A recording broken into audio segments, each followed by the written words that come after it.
بے چین ہو جاتے، بے قرار ہو جاتے، میرے آقا تڑپ جایا کرتے تھے۔ اللہ اکبر، مصطفیٰ جان رحمت کا دل اللہ نے اتنا نرم بنایا تھا، اور کیوں نہ بنایا ہو، اس لیے کہ وہ رحمت للعالمین ہے۔ اللہ اللہ، پوری کائنات کے لیے ان کو ماوا و منجا بنایا ہے۔ میرے کریم آقا نے ایک ننھے سے بچے کی آنکھ میں آنسو دیکھے، اللہ کے رسول علیہ السلام اس بچے کے پاس تشریف لے گئے اور جانے کے بعد پوچھا، اے بچے تو کیوں رو رہا ہے، تیرے رونے کی وجہ کیا ہے؟ ننھے سے بچے نے کہا، یا رسول اللہ، میں بھی خوشیوں کے گیت گاتا، لیکن میں تو تقدیر کا مارا ہوں، قسمت کا ہارا ہوں، رو اس لیے رہا ہوں، نہ میری ماں ہے نہ میرا باپ ہے، اور عید کے دن نہ میرا کوئی مکان ہے، نہ مجھے نئے کپڑے میسر ہے، نہ مجھے عید کی خوشیاں میسر ہے، میں نہ رہوں تو کون روئے، میں اپنے مقدر پہ رو رہا ہوں، قربان جائیں اس کی باتیں۔ اللہ اکبر، مصطفیٰ جان رحمت صلی اللہ علیہ وآلہ وسلم کے کاموں سے جب ٹکرائی، میرے آقا کی آنکھوں میں آنسو آ گئے، حسنین کریمین کو کندھوں سے اتارا، اور کندھوں سے اتار کر کے میرے کریم آقا نے مولا کائنات سے کہا، علی شہزادوں کو عیدگاہ تک تم لے جاؤ، میں آتا ہوں۔ میرے آقا علیہ السلام اس یتیم کا ہاتھ پکڑتے ہیں اور اس کے لیے واپس لوٹ جاتے ہیں، اپنے گھر کی طرف جاتے اس یتیم کو ساتھ لے کر۔ یہاں پر غریب نواز کی چوکھٹ پر آنے والے مسلمانوں سے میری گزارش ہے، صرف نماز ہی عبادت نہیں ہے، صرف روزہ ہی عبادت نہیں ہے، صرف حج ہی عبادت نہیں ہے، صرف زکات ہی عبادت نہیں ہے، صرف سروں پہ ٹوپیاں پہننا یہی اسلام کی تعلیم نہیں ہے، صرف چہروں پہ داڑیاں رکھنا یہ اسلام کی تعلیم نہیں ہے، کسی یتیم کی خوشی کے لیے عیدگاہ جاتے ہوئے راستے سے لوٹ جانا یہ بھی مصطفیٰ جان رحمت کی سنت ہے۔ مجھے بتاؤ، کیا ہم بھی غریبوں کا ایسا خیال کرتے ہیں؟ کیا ہم بھی مفلسوں کا ایسا خیال کرتے ہیں؟ کیا ہم بھی یتیموں کا ایسا خیال کرتے ہیں؟ آج جو ہے اللہ اکبر، دنیا بھر کے اندر یہ باتیں کہی جا رہی ہے کہ مسلموں کی بیٹیاں اوروں کے ساتھ بھاگ رہی ہے۔ میں پوچھنا چاہتا ہوں، کیا اس میں ذمہ دار صرف وہ لڑکیاں ہیں یا ہم نہیں ہیں؟ اللہ اکبر، بتاؤ، اگر ہم نے ان غریب بچیوں کی شادی بیاہ کا خیال کیا ہوتا تو کیا وہ بچیاں اوروں کے ساتھ بھاگتی؟ اگر ہم نے ان کے جہیز کا انتظام کیا ہوتا تو کیا وہ بچیاں اوروں کے ساتھ ہاتھ پکڑ کر کے جاتی؟ ہم نے تو اپنے بچوں کی شادیوں کے اندر فضول خرچیاں خوب کی، لیکن اوروں کے بچوں کا خیال نہیں کیا۔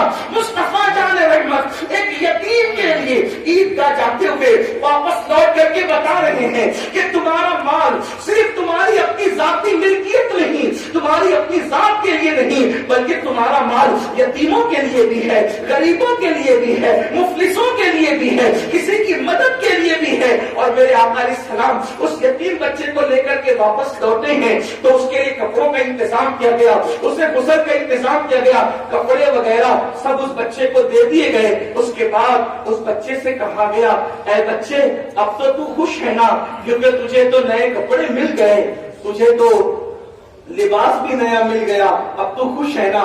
بچہ تھا، اس نے دریائے کرم جوش میں دیکھا تو اس نے ایک سوال اور کر دیا، نئے کپڑے بازار سے مل گئے تو کیا ماں باپ بھی بازار سے مل جائیں گے؟ ماں باپ تو ملنے کی چیز نہیں ہے نا، لیکن ماں باپ نہیں ملتے یہ بات حقیقت ہے، لیکن میرے آقا کا در ایسا در ہے جہاں سے ماں باپ بھی مل جاتے ہیں۔ جب اس نے کہا حضور کپڑے تو مل گئے، ماں باپ کہاں سے لاؤں؟ تو میرے کریم آقا نے فرمایا، اے بچے کیا تو اس بات پر راضی نہیں کہ تیرے باپ کی جگہ محمد تیرے باپ ہو، اور تیری ماں کی جگہ عائشہ تیری امی ہو؟ اب وہ خوش ہو گیا اور اب کہتا ہے، یا رسول اللہ میرے ماں باپ آپ پہ قربان، اب تک اس لیے رونا تھا کہ میں یتیم کیوں ہوں، آج خوش ہوں کہ میں یتیم ہوں۔ یتیم ہو کر کتنی بڑی سعادت مل گئی کہ محمد عربی جیسا بابا، اما عائشہ جیسی ماں، حضور نے اس بچے کو اب اپنے کندھے پہ اٹھایا، اس کی سعادت۔ اور جب عیدگاہ کی طرف چلے لے کر کے تو جو بچے دف بجا رہے تھے، خوشیوں کے گیت گا رہے تھے، انہوں نے دفوں کو پھینک دیا اور وہ بچے رونے لگے۔ حضور علیہ السلام ان کے پاس بھی رکے، کہ تمہارے تو نئے کپڑے بھی ہیں، تمہارے تو کھلونے بھی ہیں، تمہارے تو مکانات بھی ہے، تمہارے تو ماں باپ بھی ہے، تم کیوں رو رہے؟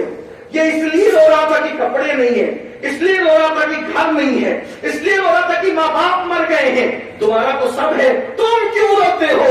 تو ان بچوں نے عرض کیا، یا رسول اللہ یہ اس لیے رو رہا تھا کہ یہ یتیم ہے اور ہم اس لیے رو رہے ہیں کہ ہم یتیم کیوں نہیں ہیں. اگر ہم بھی یتیم ہوتے تو ہمیں بھی یہ سعادت نصیب ہو جاتی, ہمیں بھی یہ سعادت نصیب ہو جاتی. اب اس واقعے کی جھلک سیرت غریب نواز میں دیکھیں تو غریب نواز کی سیرت میں کوئی یوں ہی ولی نہیں بنتا. جب تک رسول اللہ کی سیرت میں عمل نہیں ہو کوئی ولی نہیں بن سکتا. میرے خواجہ بچپنے میں ننھی سی عمر میں اپنے والد کی انگلی پکڑ کر عیدگاہ جا رہے, سید غیاث الدین رحمت اللہ علیہ کے ساتھ عیدگاہ جا رہے. ایک اندھا نابینا لڑکا غریب نواز کا ہم عمر رو رہا ہے عیدگاہ کے راستے میں. میرے خواجہ نے بابا کی انگلی چھوڑ دی اور اس غریب بچے کے پاس گئے اور جا کر کہتے ہیں تو کیوں رو رہا ہے, تیرے رونے کی وجہ کیا ہے؟ دیکھو بچپنے میں نانا کی سنت پر, مصطفیٰ جان رحمت کی سنت پر عمل. اللہ اکبر, ہم تو فرائض پر بھی عمل نہیں کرتے اور وہاں سنتوں پر کتنا عمل ہے. کیوں رو رہا ہے؟ اس نے کہا کہ میرے کپڑے نہیں ہیں. غریب نواز نے دیکھا اس کا قد میرے قد کے برابر ہے, اپنے کپڑے اتار کر کے نئے دے دیے اور واپس پلٹ کر کے پرانے کپڑے پہن کر عیدگاہ کی طرف آئے. کسی نے کہا شہزادے معین الدین حسن تم نے نئے کپڑے کیا کیے؟ فرمایا نئے کپڑے میں پہنوں اس سے بہت بہتر تھا کہ کسی غریب کو پہنا کر مصطفیٰ جان رحمت کی سنت ادا کر. بچپنے میں غریب پروری اور غریب نوازی کی یہ شان ہے تو آج تو اللہ کے خزانے لے کر کے بیٹھے. حضور غریب نواز کی والدہ فرماتی بہت بڑی بات ہے, عنوان طویل ہے لیکن بات ختم کرنے لگا اس لیے کہ آپ لوگوں کو بھی بارگاہ میں حاضری, یہ کوئی تقریر کی محفل نہیں, بس مختصر صرف سرکار کی بارگاہ میں سبق سنانا ہے, خیرات پیش کرنا ہے. اس لیے دیکھیے آپ کی امی فرماتی ہیں کہ جب معین الدین ننھے سے بچے تھے اس وقت تو مجھ سے کہتے ہیں کہ امی کھانا بناؤ, میں کھانا تیار کرتی. غریبوں کے محلے کے بچوں کو بلا کر لاتے, محلے میں جو غریب رہتے ان بچوں کو بلا کر لاتے اور بٹھاتے اور کہتے امی کو کھانا دو. جب میں ان کے آگے کھانا رکھ دیتی تو کہتے ماں جب غریب کھانا کھاتا ہے تو دل کو کتنی خوشی نصیب ہوتی. یہ ہے سرکار غریب نواز. آج ان کی چوکھٹ پہ ہم آئے اور ان کے وصال کا وقت, ولی کا جو وصال کا ٹائم ہوتا ہے, وقت ہوتا ہے, وہ وقت بہت قیمتی ہوتا ہے.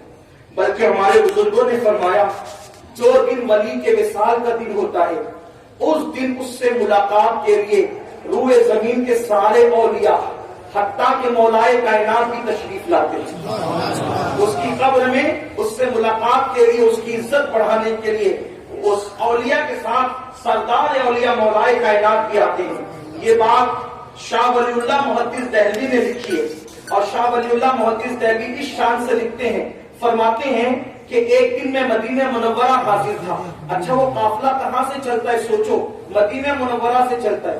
سارے اولیاء جمع ہوتے ہیں مدینہ شریف میں اور مدینہ منورہ میں جمع ہو کر پھر جو صاحب عرس ہوتا ہے اس کے مزار پر اس کے یہاں سب لوگ آتے, گویا اس کو دولہا بنایا جاتا ہے, گویا کہ اس کی عظمت بڑھائی جاتی ہے. اللہ اکبر. شاہ ولی اللہ فرماتے ہیں میں مدینہ شریف میں تھا, مدینہ منورہ میں تھا, میں نے دیکھا ساتھ صفا کے چبوترے پر بہت سارے اولیاء ہیں, بڑی تعداد کے اولیاء ہیں اور وہاں پر مولائے کائنات بھی موجود ہے.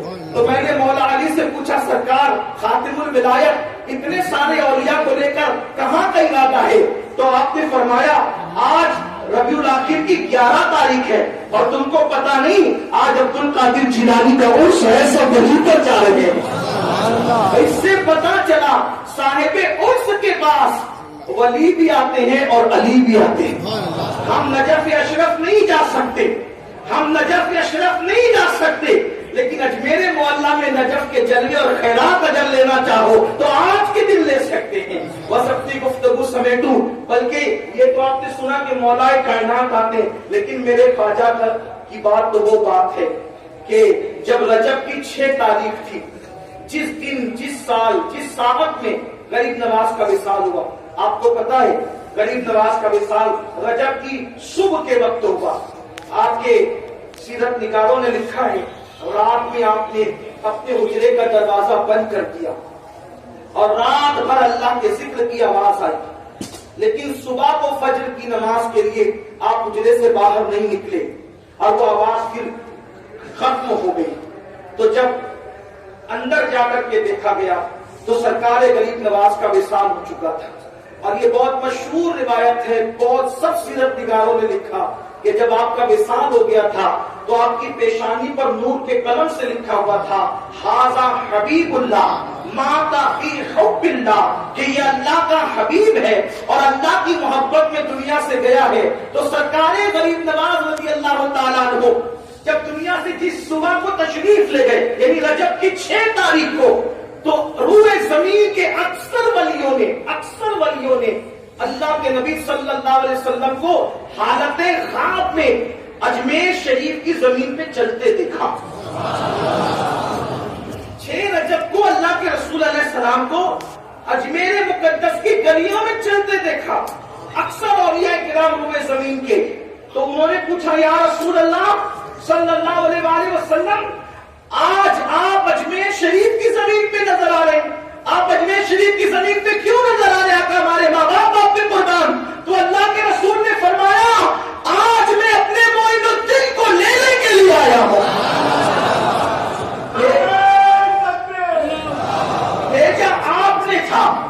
بھیجا آپ نے تھا, لینے بھی آپ تشریف لائے. تو یہ سرکار غریب نواز کی بات ہے. اللہ سے دعا ہے اللہ ہماری نسلوں کو اس چوکھٹ سے وابستہ رکھے. اپنے آقاؤں کی آقائیت سلامت رہے, آقاؤں کی آقائیت سلامت رہے, اور ہم غلاموں کی غلامی سلامت رہے, ہماری نسلیں جڑی رہے. ہندوستان والوں یاد رکھو, جب تک اس چوکھٹ سے اپنا رشتہ مضبوط رہے گا, دنیا کی کوئی طاقت ہندوستان کے مسلمانوں کو نہ اٹھا سکتی ہے نہ مٹا سکتی ہے. اس لیے میری گزارش ہے اس چوکھٹ کو مضبوطی سے تھامے رکھو.